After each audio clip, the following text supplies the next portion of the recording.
Welcome back to The Explainer, everyone. I'm your host, and today we're putting on our corporate financial economist hats to conduct a highly rigorous systematic audit of a nation's ledger. For our grade 12 SYIC students tuning in, get ready to map out the precise structural flow of national income. We aren't just looking at loose economic theory today. We're stepping into the strict, methodical world of macroeconomic accounting. Understanding this isn't just about passing your exams, it's about grasping how real-world wealth is tracked, managed, and ultimately measured. We're going to build the architectural blueprint of an entire economy's earnings, literally brick by analytical brick.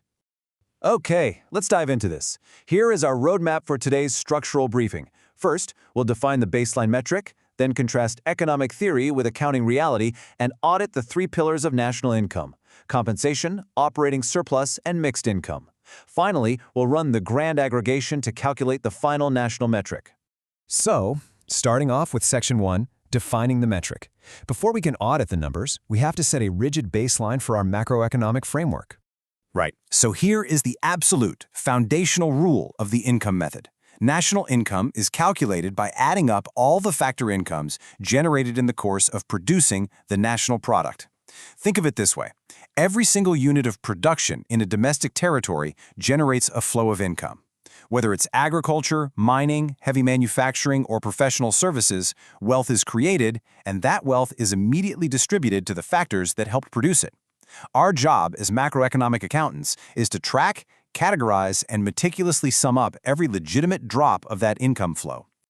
Moving right along to Section 2, theory versus accounting reality.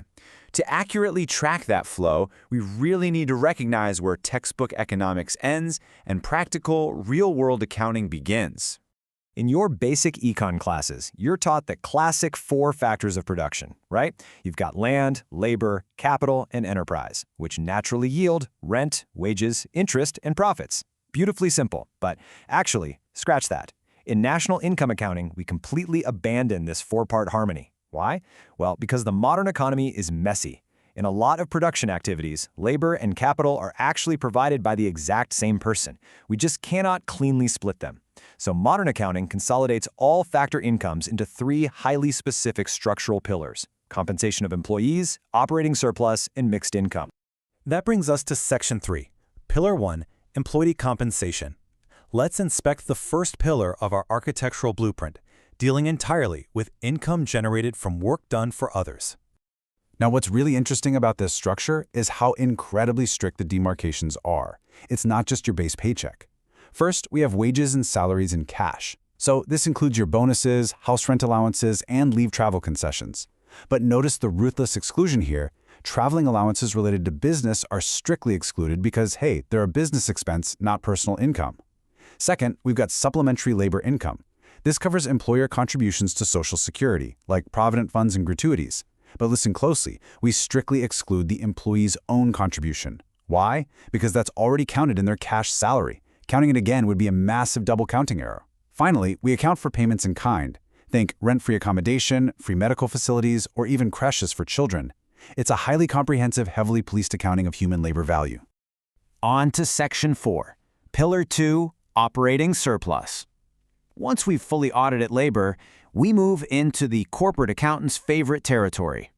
And this brilliantly illustrates our second pillar, operating surplus. This is the income earned purely from the ownership and control of capital, basically income from property and entrepreneurship.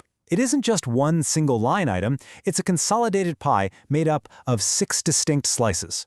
From property ownership, we extract rent, interest, and royalties. From corporate entrepreneurship, we calculate profits.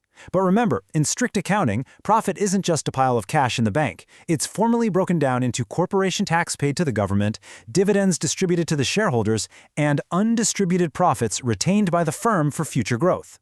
Brought together, these form one singular, absolutely crucial pillar of capital generated by the economy. Now for Section 5, Pillar 3, Mixed Income. Like we talked about earlier, the world isn't perfectly split into just employees and massive corporations, which requires our final structural pillar. Mixed income is the supreme accounting catch-all. It's designed to capture the hybrid economic realities of the unorganized sector. It represents the blended labor and capital earnings of those folks who provide both services in the production process simultaneously.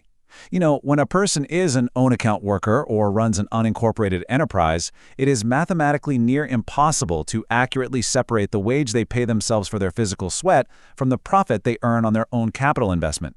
So rather than forcing a wildly inaccurate split, we smartly classify the whole shebang as mixed income. Let's move to see how this builds in the real world. Because mixed income isn't just some abstract theory, it represents the very backbone of the domestic economy.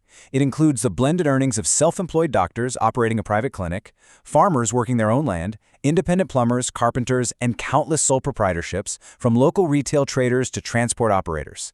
They are the capital owners and the labor force all rolled into one, generating a massive portion of the nation's total income flow. Finally, Section 6, Calculating Final National Income. We've meticulously audited our 3 pillars, so now it's time to lock in our final macroeconomic equations. So, the crucial point is how all these distinct parts aggregate into the whole. Step 1 is strictly domestic. By summing our 3 pillars, compensation of employees, plus operating surplus, plus mixed income across all production units within the domestic territory, we arrive at our domestic factor income. In formal terms, for our SYISC students, this is net domestic product at factor cost, or NDPFC. But wait, we aren't quite done. An economy doesn't exist in a vacuum, right? For step 2, we have to factor in international financial flows. We take that domestic factor income and add the net factor income earned from abroad, or NFIA. Once that final rigorous calculation is made, we arrive at the absolute master metric, national income, mathematically known as net national product at factor cost, or NNPFC. Now, as corporate economists, we really pride ourselves on the mathematical rigor of this income method. But here's the catch. Any audit is only ever as good as the data it actually captures. According to our strict accounting protocols, we deliberately exclude transfer payments, windfall gains, and illegal incomes from activities like smuggling or underground trading because they are totally unaccountable and don't reflect current productive services. But this leaves us with a pretty glaring limitation. If a massive portion of an economy's wealth generation is driven underground, bypassing our 3 formal pillars entirely, well, just how accurate is our final ledger? I'm going to leave you, our future economists, to ponder exactly how much of the true economic reality slips through the cracks of even our most rigorous mathematical architecture. Thank you so much for joining me for this structural briefing, and as always, keep questioning the data.